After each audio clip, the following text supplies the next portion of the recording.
We saw that Gaussian elimination and its variants can involve a lot of computations. So those types of methods, where the number of computations are known in advance, are called direct methods. And iteration methods, like the Gauss-Seidel iteration method, is an indirect method, where the number of computations depends on the required accuracy for a particular problem. But depending on convergence, iterative methods can be much faster than direct methods for solving large linear systems. So the Gauss-Seidel method is best demonstrated using an example. So we have a system of linear equations ax equals b that we want to solve. So we can write this equation as x1 plus x2 plus 0.5 x3 is equal to 8. And similarly for row 2,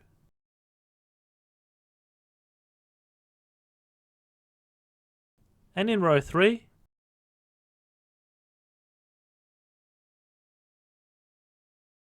and now what we do is solve the first equation for x1,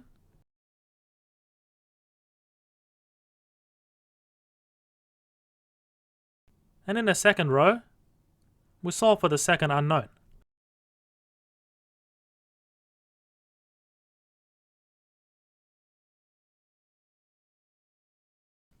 And in the third equation we have x3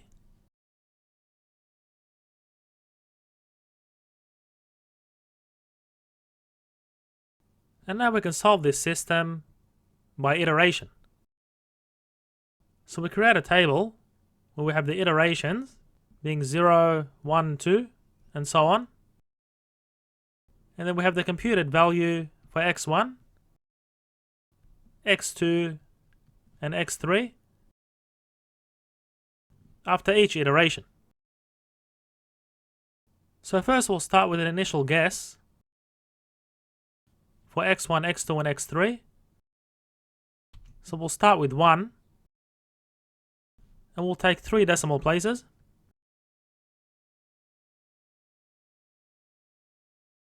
Now in our first iteration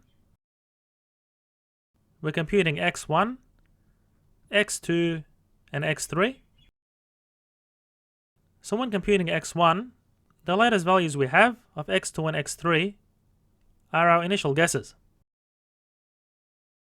So we have 8 minus 1 minus 0.5 by 1, which is 6.5. And to calculate x2 at iteration 1, we already computed x1, so we use the latest value, and the latest value of x3 is our initial guess, so we use the old value. So that gives 2 minus 0.5 times 6.5 minus 0.5 by 1, which gives minus 1.75. And to calculate x3 at iteration 1, we use the new value of x1 and x2, because we computed these already. So we have 2 minus 0.5 by 6.5 minus negative 1.75, which gives 0.5. And now we want to calculate x1 at iteration 2. So we use the values computed at iteration 1 being the old values. So we have 8 minus negative 1.75 minus 0.5 by 0.5, which gives 9.5. And now to compute x2 at iteration 2, we calculated x1 already, so we use the latest value, and we have the old value of x3. So we have 2 minus 0.5 by 9.5 minus 0.5 by 0.5, which gives minus 3. And similarly for x3, at iteration 2, we use the latest values of x1 and x2, which are the new values. So we have 2 minus 0.5 by 9.5 minus negative 3, which gives 0.25. And if we keep going for a few iterations, I'll just write down the answers that you'd get. And the exact solution to this system is x1 is equal to 12, x2 is equal to minus 4, and x3 is equal to 0. And you can verify this by doing more iterations, which I'll leave for you as an exercise. So in general, we can rewrite this iteration as the new values of x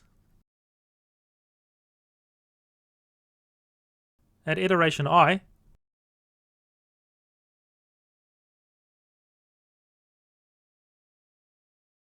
and the old values of x at the previous iteration.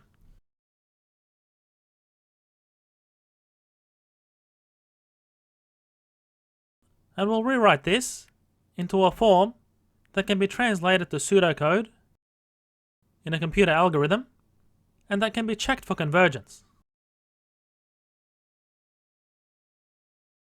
Using our setup of our system of linear equations to solve the system by Gauss-Seidel iteration, we can come up with a general form of the Gauss-Seidel method that we can translate into a computer algorithm. So here we have x1 at iteration I being equal to b1 divided by the entry on the main diagonal in the same row and minus the coefficient of x2, which is a12, divided by the entry on a diagonal by x2 at the previous iteration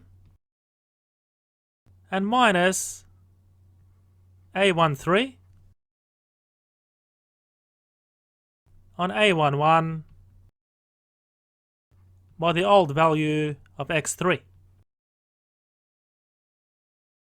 And similarly, we have the new value of x2 is equal to b2 on a22 minus a21 on a22 by the new value of x1 and minus a23 on a22 by the old value of x3.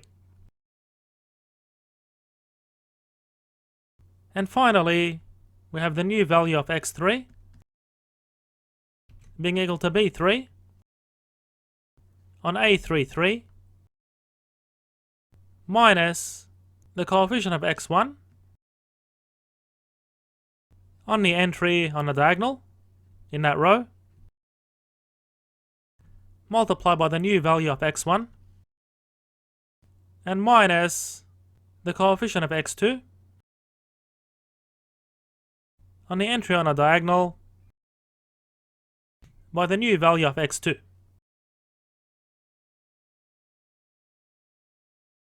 So you're probably starting to see a pattern here. So essentially, we have our new vector x at iteration I being equal to the vector b with each entry divided by the value on a diagonal in the corresponding row. So let's just call this b dash. And we have the new values of x having coefficients being the values on the lower diagonal of the matrix A normalized by the entries on a diagonal. So we'll just call this the lower triangular matrix. And that's multiplied by the new values of x. And then we have an upper triangular matrix, where the coefficients are equal to these entries, normalized by the diagonal entry in each row, multiplied by the old values of x. So these coefficients, divided by the entries on the diagonal in the respective row, which will be placed in an upper triangular matrix, and that's multiplied by the vector of the old values of x at the previous iteration. Now let's make a bit of space up here. So to obtain L, we put zeros on the diagonal, and zeros above the diagonal, being a lower triangular matrix. And we use the entries in the matrix divided by the entry on the diagonal. So this will be 0.5. This will stay as 0.5. And this will remain 1. And for the upper triangular matrix, we put zeros on the diagonal, and below the diagonal, and we use these entries above the diagonal of the A matrix, divided by the value on the main diagonal. So we have 1 on 1, 0.5 on 1, and 1 on 2.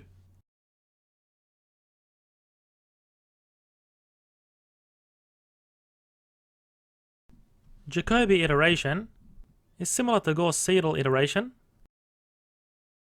except we always use the values of x in the previous iteration to obtain the new values of x.